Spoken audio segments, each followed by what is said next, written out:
Welcome to the Soul Shed. Here, simple stories open ancient doors. I am Eden Lin, light bearer, keeper of stories, watcher of the inner flame. For those who feel lost, walk with me. Your soul already knows the way. The heart that grew back. A Soul Shed story. There is a place the world doesn't talk about. Not because it isn't real, but because most people are too distracted to notice it exists. It's a place beneath the noise, beneath the scrolling, beneath the arguments, beneath the fear. A place hidden behind everyday life, where the soul of the earth keeps breathing. And in that place, there is a heart, not a human heart. Not a heart made of flesh, but a heart made of wood and time, a heart made of roots and silence, a heart made of everything that ever tried to heal. And the strangest part is, most people walk past it every day without ever realizing it is beating. It didn't live in a palace. It didn't sit on a throne. It didn't demand worship. It simply existed. Hanging quietly in the middle of an endless garden, suspended like a sacred relic. It looked like an old heart carved from a tree. Twisted, knotted, scarred, not smooth, not perfect, but undeniably alive. Its surface carried grooves like ancient rivers and lines like wrinkles, the kind you only get from surviving. And wrapped around it were vines, not choking vines, but vines that looked like they were holding it up, supporting it, keeping it safe.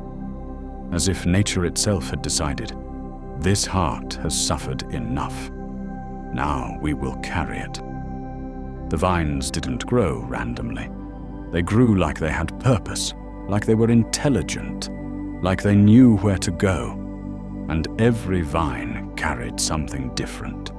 Some carried grapes, deep purple grapes that glistened like hidden knowledge. Those grapes weren't just fruit.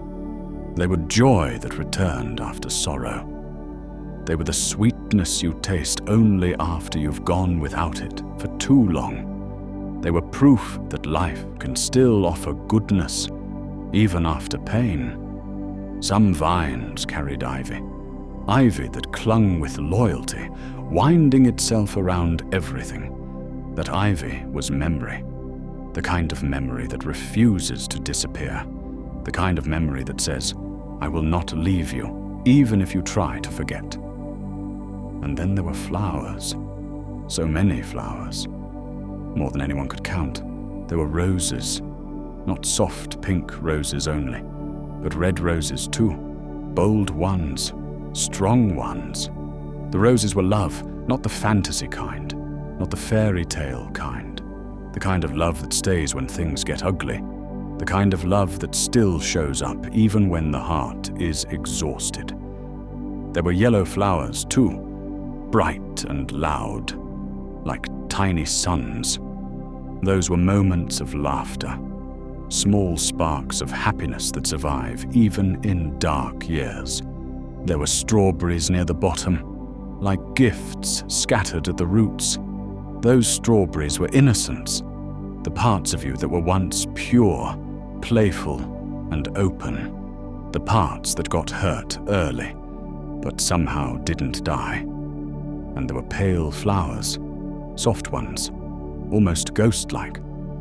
Those were grief, gentle grief, the kind that doesn't scream, the kind that sits quietly beside you at night, the kind that says, I'm still here, but I'm not here to destroy you. I'm here because you loved. But here's what no one understood. The heart wasn't growing flowers. The heart wasn't producing fruit. The heart wasn't creating vines. The garden was growing around it because the heart was giving off something invisible, something powerful, something ancient. It was giving off life because the heart didn't belong to one person. It didn't belong to one story. It didn't belong to one pain. This was the heart of all who had ever survived something and kept going anyway. This was the heart of the ones who had been crushed, but still chose to stay kind. The ones who were betrayed, but still chose to love. The ones who had lost everything, and still chose to rebuild. The ones who sat in silence, shaking inside, and still stood up the next day. This heart belonged to those people, the quiet warriors, the unseen ones, the ones who were never praised, but were still carrying the world. But there was a time, a long time ago, when the heart stopped. Not because it died, but because it was overwhelmed.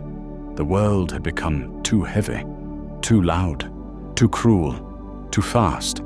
The heart couldn't keep up with it, and slowly, it went silent. The garden didn't die instantly. It held on for a while, but eventually, without the heartbeat, the vines began to droop, the fruit dried, the flowers faded, and the air in the garden grew still. Like even the wind had lost hope. It was as if nature itself whispered, "If the heart gives up, what chance do we have?" The one who returned. Then, one day, someone wandered into the garden. Not a king, not a hero, not a chosen one with a sword, just a person, a tired person, a person carrying invisible battles, a person with a mind that wouldn't shut off, a person who looked fine on the outside, but was full of storms on the inside. They stepped through the vines, unsure why they were even there. They didn't come searching for magic. They didn't come searching for answers. They came because they were exhausted, and something inside them whispered, "There has to be more than this."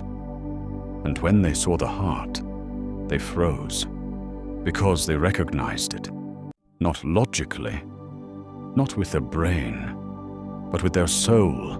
They recognized it like you recognize your own pain when you see it reflected in someone else. They walked closer, and the closer they got, the more they felt it. A heaviness in the air, a sacred sadness, a silence that felt like a church after everyone has left. And then they did something strange. They didn't touch the heart. They didn't try to fix it. They didn't try to understand it. They simply spoke to it, softly, like you would speak to an injured animal, like you would speak to a child having a nightmare. They said, "I know what it's like. I know what it's like to carry too much." And the garden listened. The vines trembled. The leaves stirred. The flowers leaned in. And for the first time in a long time, the heart felt seen. At first, nothing happened. The person thought maybe they were foolish. Maybe they were imagining things. Maybe the heart was only a symbol, a sculpture, a piece of wood shaped like pain. But then, a sound came from deep inside it. Not loud, not dramatic, just thump. A single beat, like the first drop of rain after a drought. The person's eyes widened. The vines twitched. The grapes shimmered. The garden held its breath. And then, thump again, a little stronger. And suddenly the heart began to pulse. Not perfectly, not smoothly, but real, like something that had been asleep and was waking up slowly. The heart didn't heal instantly. That's not how real healing works. But it started, and that was the miracle. Because sometimes, the miracle isn't the full transformation. Sometimes the miracle is simply, it starts again. The garden bloomed the moment the heartbeat returned. The garden exploded with life, not all at once, but like a chain reaction.